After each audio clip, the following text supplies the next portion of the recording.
So let's just start as we do with the Kamala side, the blue side. We're going to start putting in her stuff. Washington is 12 to Kamala. So let's give that to her. We know that Oregon has got 8. We put it in her column. California's got 54. We'll throw that in there. Now, here's the thing. We talked about New Mexico last time. I said solid blue, and then Seth Keshel was like, "Well, here's what's going on." Da, da, da, da, da. I'm going to take that back from solid blue to light blue. So it will still count for her, but I'm not as sure after what Seth told us. And I'm just saying, so we're going to put New Mexico in the light blue. Okay. Now let's go back up a little further east, start up north and go down. Okay. Minnesota, I'm going to say the same thing about this, like based on what Seth explained the other night. We had it solid blue and I'm moving it back to light blue. Harris is up there 2.1. That's not huge. Seth was right. When you start to go in the data, just because it wasn't getting national news, that we kind of, I shouldn't say we, because I get some of your emails. But there's concern about that. I think there was a lot of, Tim Walz is from Minnesota, so we're just giving up. Not so, this has gotten tighter. And I think if things break the way that they are for Trump, this could be an even bigger night. And when we do the final iteration of this next Wednesday, let's see where this is. But I'm telling you right now, it's not moving towards Kamala. It's moving away from Kamala. So let's just, I just want to make clear, those two states I didn't think I'd be talking about as much today.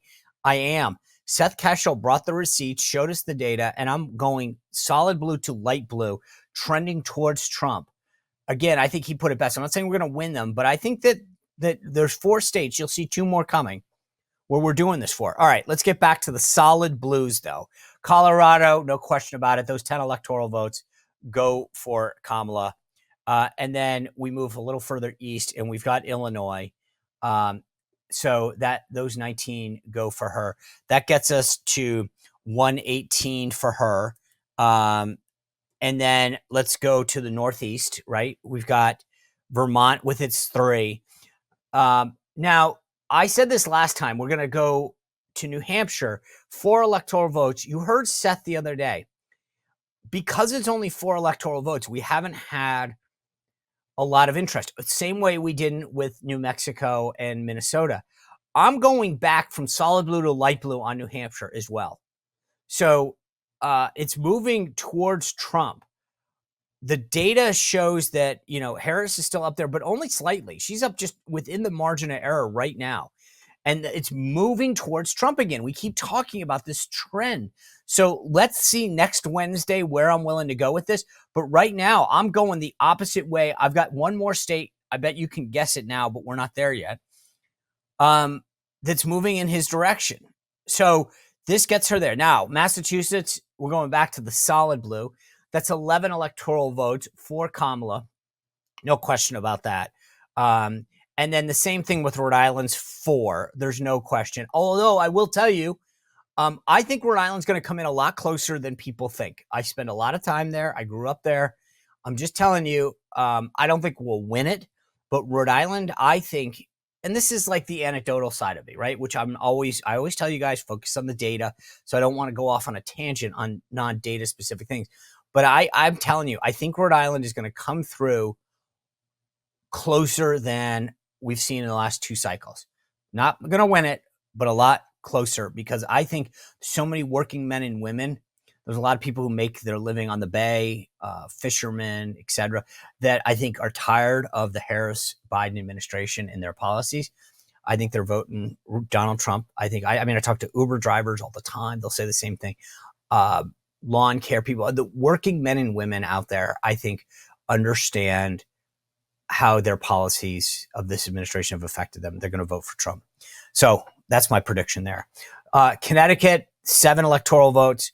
Again, there was some play for the 5th district, which is down in that southwest kind of corner and up a little district. If you're a Connecticut person, you remember like Chris Shays, Gary Franks back in the day. There was some play there. The NRCC, I think, is backing away. because it's not even ripe. So we're putting all 7 in their column. I do want to go back up to Maine. We always talk about this. 4 electoral votes. I think it's interesting because if New Hampshire goes that way, but I'm still willing. I haven't seen any statewide polls. We're going to go back and give her 3 of Maine's 4 electoral votes. The 2 at large and the 1st congressional district are going to go for her. We'll obviously cover the other one later, but that gets her 3 of Maine's 4. So we're done for New England. Let's go back to the Mid-Atlantic. Down here we go. New Jersey 14 are going for Harris. Delaware's 3. Maryland's 10, and obviously DC's 3. I'm not going to go on my full diatribe. If you're new to the show, just know the Democrats have a phony plan about making DC a state because they say they care about voting rights. Go back and watch a previous episode. Just know this. It's not about voting rights. It's about 2 extra senators. They took part of Virginia already and gave it back. If they really are concerned, they can give the part of Maryland back, carve out a federal district where everybody's happy, keeps the framers happy in case they're watching us from up above. And it allows Maryland to get all of their citizens in their territory back, which they gave us, and it keeps everybody happy and gives voting rights. Democrats know that's the smartest and best option, but they don't want it because they want 2 more U.S. senators. So just there's my diatribe on that. All right, keep moving a little south. We're here now in Virginia. Guys, I've told you this before. Last time we won Virginia, 2004, I was one of the electors here. I moved it to blue because she was getting outside the margin of error.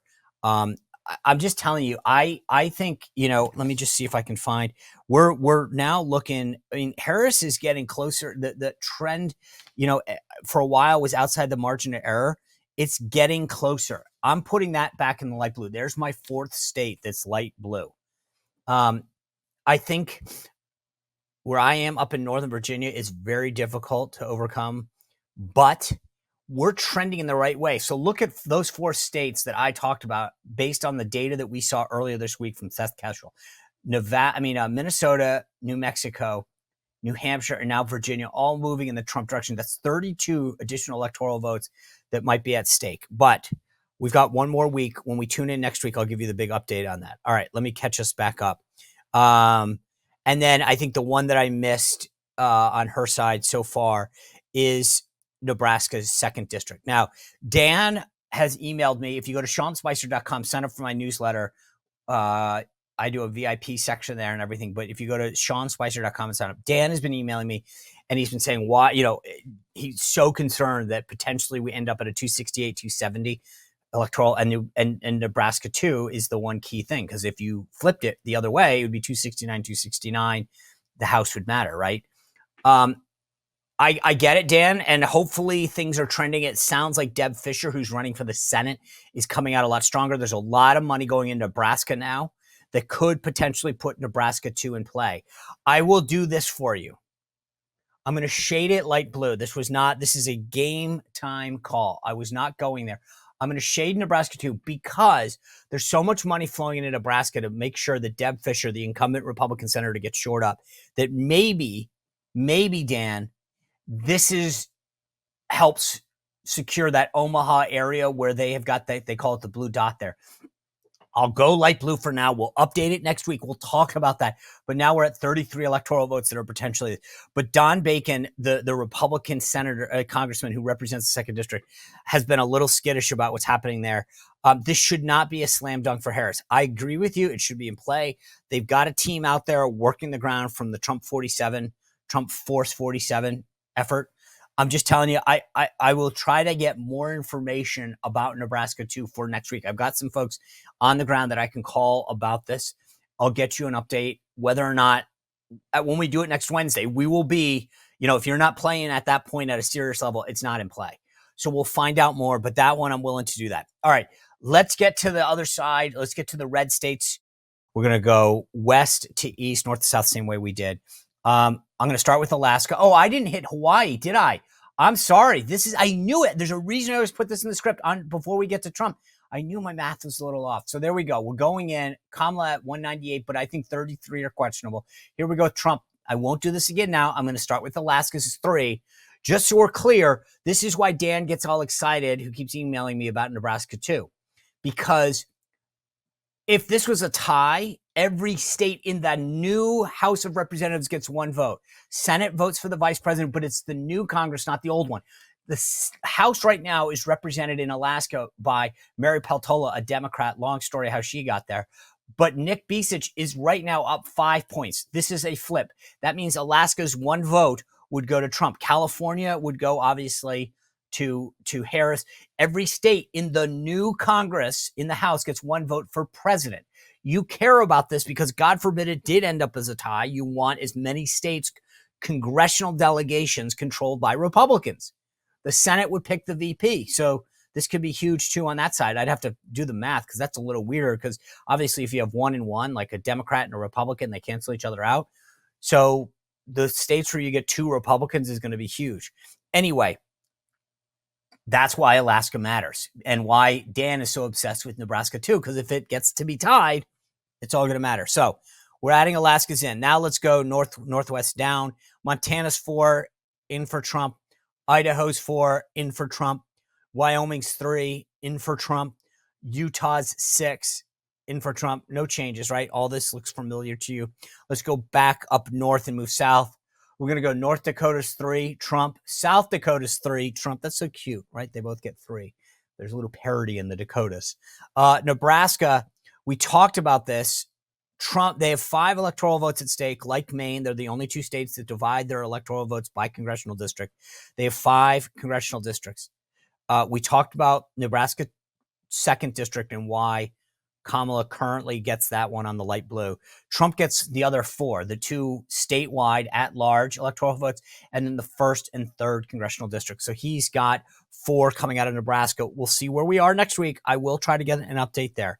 All right, let's get back on the solid red part. Kansas solidly at 6. Oklahoma solidly at 7. Texas is 40 there. I gave you, by the way, that Ted Cruz update. Made me breathe a little easier. It looks like Ted Cruz is doing a lot better. Their only attempt to pick up seats, they had 3 seats that they were kind of targeting. Nebraska, where Deb Fischer, the Republican incumbent, looks like she'll be okay. Ted Cruz, the latest polls, again, the trends are moving his way. And then Rick Scott in Florida, same thing, trending in the right way. He's going to be fine. They were all that's it. Now Dems are done. They're going to lose the Senate. Whew, made me breathe easier. Getting through Trump's nominations he has to have at least 52, 53 so that in case Lisa Murkowski or Susan Collins has an issue with somebody, we're not counting on them. I'd love to be at 53, 54, FYI. All right, we just did Texas's. Again, a lot of red on that map. Let's go back up north and come down south. You got Iowa. They've got 6 electoral votes. Those go in the Trump column. Missouri, 10. Those are in the Trump column. Arkansas is 6 in the Trump column. Louisiana's 8 in the Trump column. Now, back up north again. Indiana's 11. Kentucky's 8. Tennessee's 11. Mississippi's 6. Alabama, 9. Now, real quick, let's just take a look. We're at 158 to 198. A lot of territory, right? It's just always, I always get a kick out of this. No matter how many times we do it, how much red is on the board. Sort of like when you go to a game and they show you the shots on goal. Like one team's got like 20, the other team has 1, and the score's tied 1-1. You're like, how does that happen? You know, it's in this. When I look at this map, I'm like, all the red, and we're still not winning. All right, let's go back up and go down. Ohio's got 17 electoral votes. J.D. Vance is going to deliver his own state. I don't think that was an issue ever, but 17 electoral votes there. 4 in West Virginia, and that's, again, I mentioned this before, the 2 big Senate guaranteed pickups. West Virginia is one because Joe Manchin, the Democratic senator, retiring, Jim Justice, the current Republican governor, taking over there. That gets the Senate 50-50 to parity. Then Montana pick up that Sheehy versus Tester race. That's a pickup. That gets Republicans up 1. Just a quick side note here. I think Ohio, Bernie Moreno wins. That gets us to 52.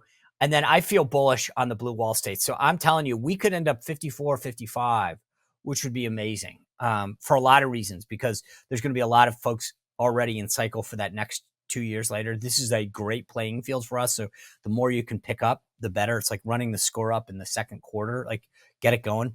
All right. We're back at South Carolina at 9 for Trump. and then Florida's 30. I was obviously a little concerned. Remember, we had Cahaley on the show, talked about the storm. I think that was weathered. You know, I've got some folks down there that I know. Everybody seems to be in a place where they're getting taken care of. DeSantis administration done a great job. So I think any concerns I had are gone. I think Rick Scott's showing that he'll be gone, doing good as well. So we're good there. Maine, I think we covered. We didn't cover. I'm sorry. So we've got Maine too. We left out, and I think for everything that I'm seeing, right, we are now that should go to Trump. That Maine 2nd congressional district, Austin Terrio, the congressional candidate there on the Republican side. I feel good about that. So we are now. Let me just double check. We are at one. I'm trying to think if I left anything out. Nevada's there, Arizona, Georgia. So I missed New York. My bad. For the Democrats, I don't think there's any question about that. We should do well some of the congressional seats, but we've got New York, so that puts us at 226 to 219. Okay, so let's kind of that we've added in the tier 2 states, and we're back down to those battleground states. As I said, the big change right now, and I made a game time decision to add in Nebraska 2nd district so I can update you next Wednesday on where that stands. I mean, I might update you before, so always tune in. I forgot. I should always say that. Always tune in, because you never know. But we'll definitely do it next Tuesday. And then those 4 tier 2 states that are moving away from Kamala, we'll see if we can get some better data on them for the Wednesday show next week. But I feel good about them. Them moving in the right direction. Well, if you enjoyed this content, make sure to like this video, subscribe, and click the notification bell to get more.